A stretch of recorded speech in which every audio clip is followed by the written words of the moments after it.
Welcome to the Manager Tools Podcast for Monday, September 4th, 2006.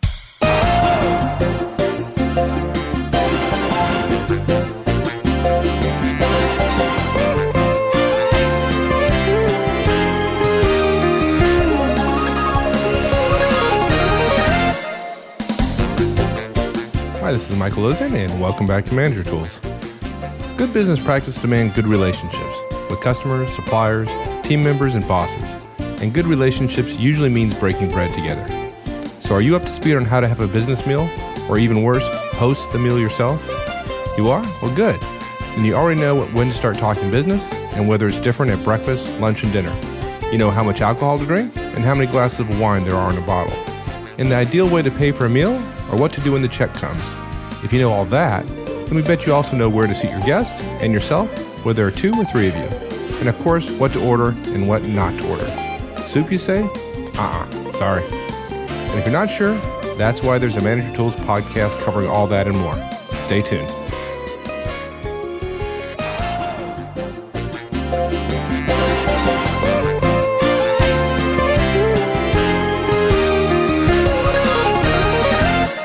I find today's topic incredibly interesting. You know, who would have ever thought of 2 West Pointers talking about etiquette advice? I can remember eating in about 5 minutes and, putting your arms around the plate and growling at anybody who came even remotely close to the food. And of course they taught us etiquette, but we didn't listen very well. I thought my mom would kill my brother and I when we came back from school. She thought that West Point was going to turn us into young gentlemen, and all we had learned how to do at the table was inhale our food. And actually, thanks to school, I now see eating as a chore that's all about fuel, and eating is not one of my favorite things by any stretch of the imagination. Yeah, I wish I had that problem. I'd probably be a little more fit into that, but okay. No comment. Okay, so why the heck are we talking about this? Well, the fact is, you and I have both seen too many cases of just plain atrocious etiquette. And we're not talking here about Emily Post etiquette. We're talking about business etiquette, business meals. You and I have seen cases where people drink inappropriately, where checks aren't picked up the way they're supposed to be. People order finger foods and then get it all over themselves and make a big commotion trying to clean their clothes. And it seems to me that we can either bemoan the decline of civilization, or you and I can stand politely in the breach and offer some suggestions to our friends and members about how to get through a business meal following reasonable business etiquette. Yeah, when you first suggested this, I was kind of like, I don't know, but after thinking about it and thinking about some examples back in my history, it's like this is really a great topic for our listeners. If you're a manager, or if you want to be one, these are kind of pretty basic recommendations, but they're going to make you stand out, from those who don't know how to do it or just don't do it. If you're an executive, we're going to talk about things that won't make you look like a lowly the lowly manager who has never been to a nice business dinner or meeting with the client, a dinner meeting with the client. So. And more and more, relationships rules our business lives, and, breaking bread meals are part of, building relationships. So I think this is a great topic. I have to ask you, though, do you really have the answer to how many drinks is the right amount? Everybody wants to know that. Actually, I don't have the answer. And in fact, I think generally because of culture, there is not only one right answer to how much you can drink at a business dinner. But I do have an answer that is never wrong. And sometimes I think that's a mistake that people make when we get into the quasi-business area, or we get into the gray areas of the business world, Mike, is that people are looking for the right answer. Because so often as managers, we're looking for errors, and so they're looking for the approved solution, if you will. And the fact is, sometimes there's not an approved solution, but we can eliminate the chance of making a mistake.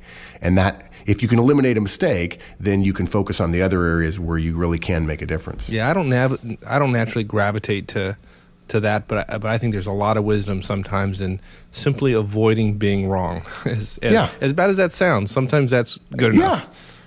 Well, it's a bit like military tactics in the sense that you can't be on offensive everywhere. There are a couple, in some ways you're just defensive. You say, well, I'm not going to do this, I'm not going to do that because I don't know how to do that. But in these other areas where there's a possibility that I can really make a difference and I can avoid being wrong, I'm going to go ahead and take some risks or push the ball forward, so to speak. And also, one of the things that I find most interesting, and I got lucky, I admit this, early in my business career when I was at Procter & Gamble, I had a couple of mentors who really helped me in this as I was meeting more senior people.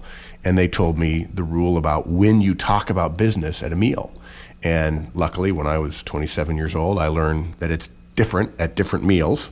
Yep. That I was really quite surprised by that because that's not the way I was raised. So we'll talk about that as well in this cast. Cool. Okay, well, let's get going on it. How are we going to go about this? Okay, 6 topics. Seating, believe it or not, seating makes a difference. It's funny, but people don't think about seating, but those people who are attuned to it, since it's how you start a meal often when you're eating out, you can almost doom yourself from the very beginning. Seating, and then we're going to talk about eating, what to eat, what not to eat. We'll talk about drinking, which will include alcohol, and also a comment about iced tea as well. Hosting, and separate from that, paying, in other words, settling the bill, which it brings out interesting behavior often. And then lastly, we'll talk about when one should talk about work, because there are appropriate rules depending upon which meal you're having. Okay, so let's get into seating. I assume we're not talking about, seating rules if you're having dinner with someone from the Secret Service who happens to be also guarding the Homeland Security chief or something. Who has to sit with their back to the wall, exactly. No, we're not talking about that. And also, let's be clear, we're not talking about, in general in this cast, Mike, we're not talking about you and 3 of your coworkers going out to a local diner for lunch, for burgers or fish and chips. We'll talk about that briefly when we talk about who pays and how to pay. We're really talking about a slightly more formal meal where people begin to feel a little bit of tension around, okay, are there rules and should I be careful and so on. But it may be dinner, most likely it'll be dinner, but it could also apply to breakfast or lunch when we're talking about having lunch with a client or an executive where there is an intent to discuss work and there's an invitation, if you will, associated with it. And the first rule when it comes to seating is what we call guest best. And it's very simple. The guest always gets the best seat. Simple, right? What do you mean best seat? I mean, is there really a best seat at the table? I mean, aren't they all pretty much the same?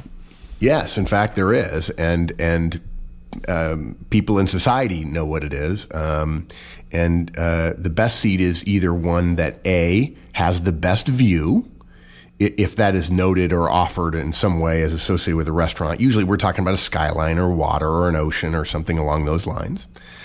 Or B, where one faces the room versus having their back to the room. And that generally is the primary driver of this, unless there is a view. And or C, they are not going to be bothered by foot traffic around their chair.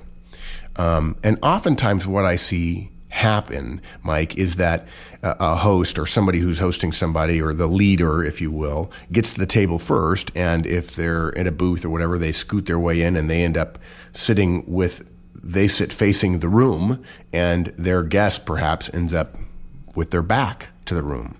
And so if you're in doubt about any of these rules, make sure that your back is to the rest of the room, so that your guest will be able to face the room. And here's something funny. There's a hidden benefit to this, which wasn't really intended with the original etiquette rules, but it ends up happening nonetheless. If you're the junior person, or if you're trying to pay special attention to a guest, or you're hosting, seating yourself with your back to the room will keep your eyes and your attention on the other people at your table. And if you doubt that that's a good thing, note how often the people whose backs are not to the room end up having their eyes drawn away from you by people behind you walking by, other people at other tables, and so on. And trust me, if you were the one facing the room, your eyes would be drawn away from your guest. So having your back to the room, even though for some people it may be less comfortable, that's the appropriate place for you to sit if you're hosting.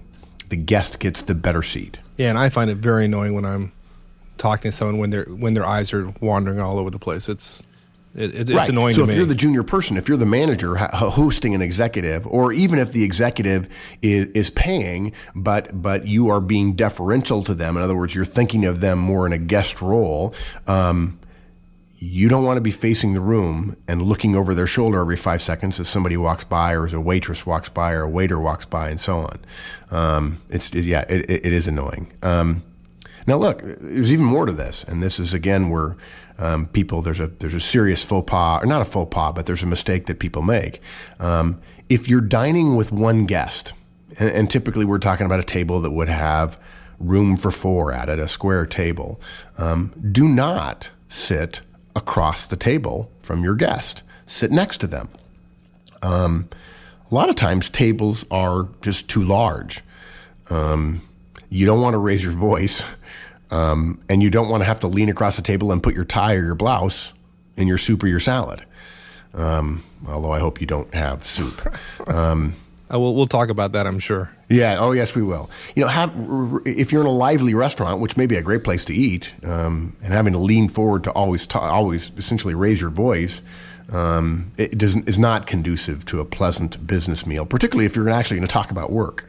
And some people would say, well, gee, I don't want somebody to think I'm trying to be intimate with them. It's not perceived as intimate at all. It's simply professional. You don't want to have your guest have to yell, and you don't want to have to lean across the table. Yeah. Well, what if you have 2 guests?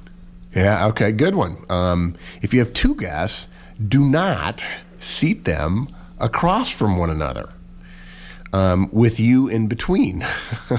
I did this once. Isn't that good though in terms of being the center of attention? Isn't that what you want? Yeah, great. Yes. No, it'll be as if you're watching a tennis match, back and forth, back and forth, back and forth.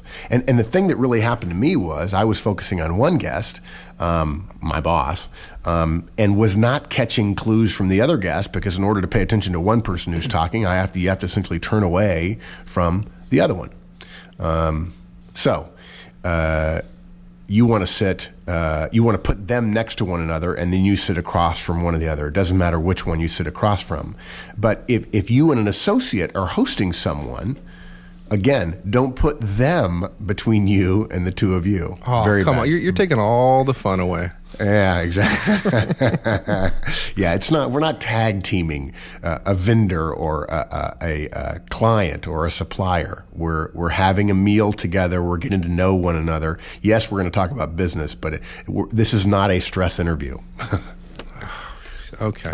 A couple other things that sometimes people don't. They make simple mistakes on even before the meal is started. Don't seat yourself until your host arrives. It's far, far better to wait and meet in the waiting area, if you will, before heading to your table. Now, look, we're not trying to suggest that if you're meeting your friends for lunch somewhere, or if you're at a place where reservations aren't taken, you need to grab a table for your group. That's fine. Now, if you are waiting for an executive who's a guest of yours, or someone who is hosting you, and you're at a place where there are no reservations, and you don't want to sit yet, I hope nobody's offended by this. If you give the hostess or maitre d' a $10 or $20 bill and explain your situation and imply that the person you're meeting is important and you want to wait for them, you don't want them to wander around looking for you while you're sitting at a table waiting for them or constantly craning your neck, a $10 or $20 bill in most situations, not all, but in most situations, will allow a table to magically appear that's available for you when your guest arrives. Yes, it increases the cost of the meal. But if, in fact, you're worried about this, paying a $10 or $20 to make that problem go away is a very good investment. And we'll talk further about making reservations a little bit, and knowing the maitre d' and knowing the host, if you will. And there's absolutely nothing wrong with tipping the host. You don't wave a $20 bill in their face, but you can be very discreet about it. And we could spend an hour talking about discretion. We won't, because we've got a plenty long podcast here as it is. But those are just some basic rules about seating, about where to sit, where the guest sits, and so on. We just don't want we don't want an executive to have to tell someone, well, by the way, you gave me the wrong seat. And it can get even more fancy than that, but I think that will keep people out of 90% of the faux pas that might happen. Okay. The next thing we're talking about is eating. So I suppose here we're going to spend 20, 25 minutes in terms of which fork to use and which spoon to use and that kind of stuff. How to hold your glass, how to hold tea and put your little pinky out in the air. Of course we are, sir, because we're actually experts on those kind of things. No, we'll just talk about a few of the frequent questions that I get particularly when I'm coaching people about interviewing. And let me make a note here about interviewing. Everything we're talking about here applies in interviewing, except for if you're being interviewed, you would never have to offer to pay. That's just a given. You're the guest. Please don't necessarily take the guest seat. In fact, I would argue that if you get to the table before the host, if you're in an interview, keep your back to a busy restaurant. If you're going to be interviewed, far better for you to be able to focus again. And they might say, no, please sit there. And you could say, well, I prefer to sit here.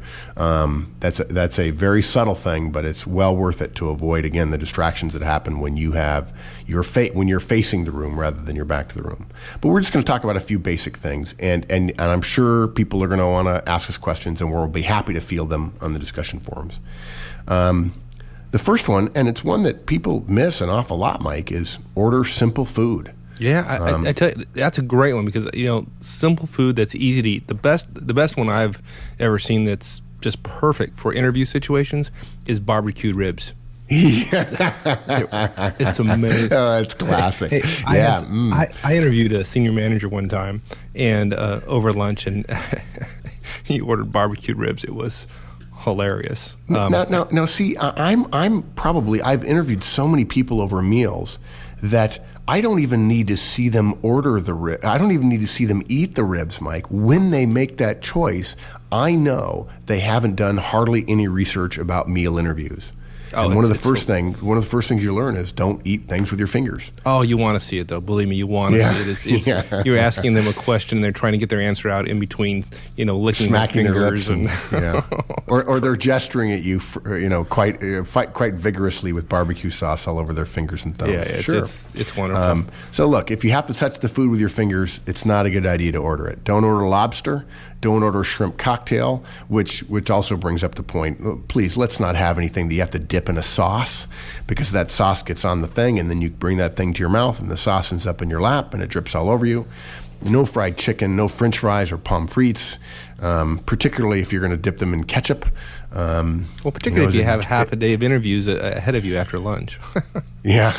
And generally when it comes to things like ketchup is not one of those things that, if you have to pay more than $20 for your entree, ketchup generally doesn't go with it.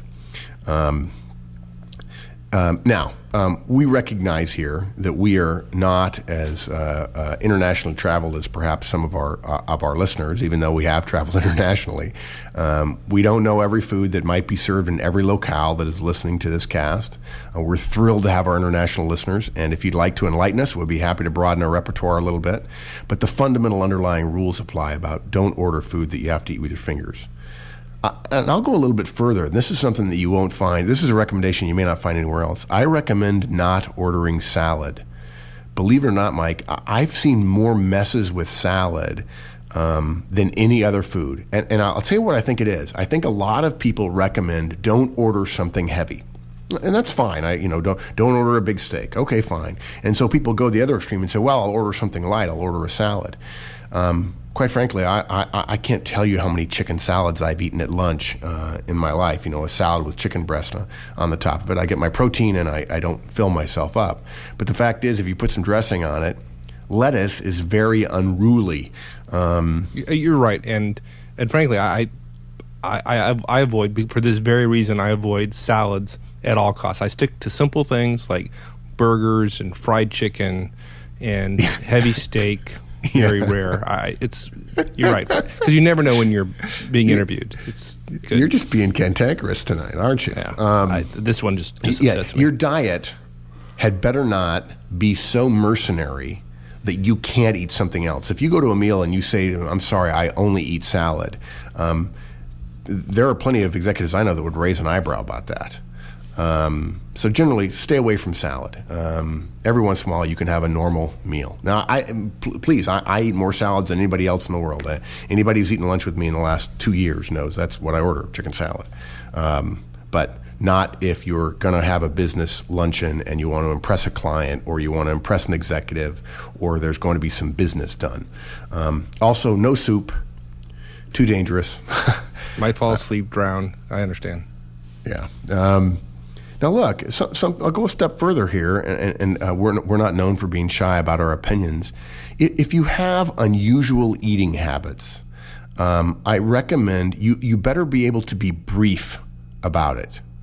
If you're a vegetarian and you get invited to go to a meal at a steakhouse, it's inappropriate if your host is taking you there for you to say, I'm sorry, I'm a vegetarian.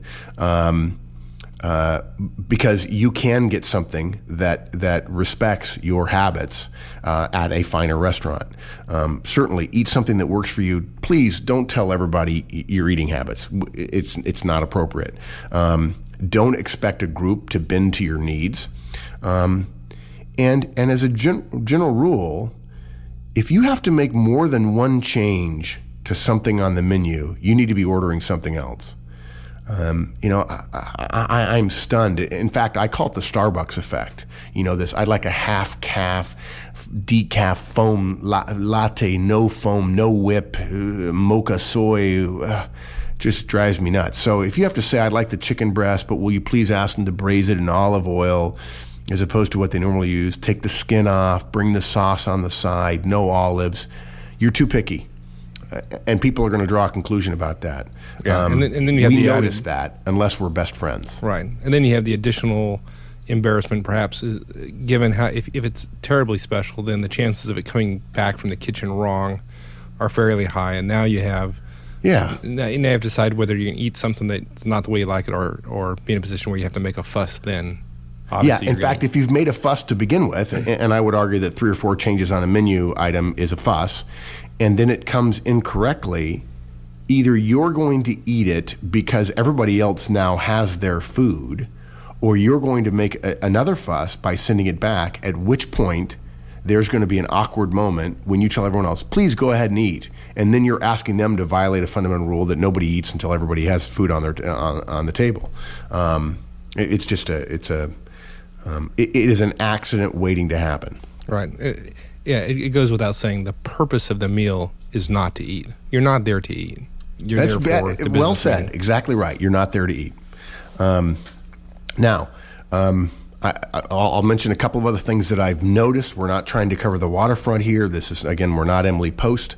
You never open your napkin with a flourish, and you never open it completely. You always leave it half folded. It goes in your lap until you get up, and then you put it on your chair, and when you come back to the table, you put it back in your lap. You don't put it on the table until the end of the meal when you're walking away. If for some reason you eat something that must then come out of your mouth for some reason, you take it out with whatever utensil or instrument, including your hand, you put it in there with. Don't spit something out into your hand that you put into your mouth with your fork. And so many people have asked me about this. What's this plate for, and so on. I'll just say this very briefly. You use your butter knife to get butter from a common source on the table. Then you put that butter on your bread plate, which is usually to your left. Then you only butter the piece of bread that's going to go into your mouth, and never have bread left in your hand after you put some in your mouth. In other words, if you tear your bread, everything that you tear off should go in your mouth. If that won't fit in your mouth, tear it again, and only butter the part that you're going to put in your mouth. And as a general rule, if you have to ask for more bread before dinner, you're probably eating too much bread. You're supposed to pass to the left, although if once things start getting passed around, if it's a family-style meal, don't be too militant about it. But generally, we pass to the left and accept to the right. And please, folks, know your waiter's name, and the waiter is not beneath you, because if you begin thinking that the wait person is beneath you, and you treat them as such, and if you're rude or abrupt in any way, that comes across as arrogance in a business environment, which is not conducive to good business relationships. I love that one because I always pay attention to. Matter of fact, that's one of the things I'm looking for is how do they treat the servers? How do they treat the busboys? How do they? Because invariably, the way they treat those people, that's the way they're going to treat their staff, and there's no room for rude or intolerant people. And here's a subtle tip. I don't have this one in our show notes, Mike, but it's something I've noticed, and I'm probably being over picky, but I do notice it.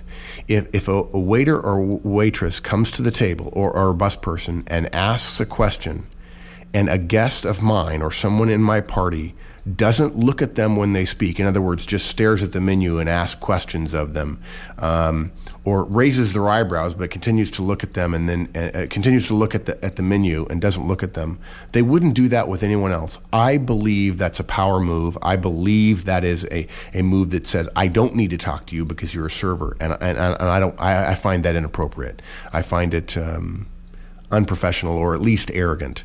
I think if someone speaks to you, you should turn and face them. I don't think we need to be best friends with our waiter, but we should know his name. I'm not a particular fan of waiters who say, hi, my name is Chad, and I'll be taking care of you tonight. Well, no, Chad, you really won't be taking care of us. You'll be waiting on our table.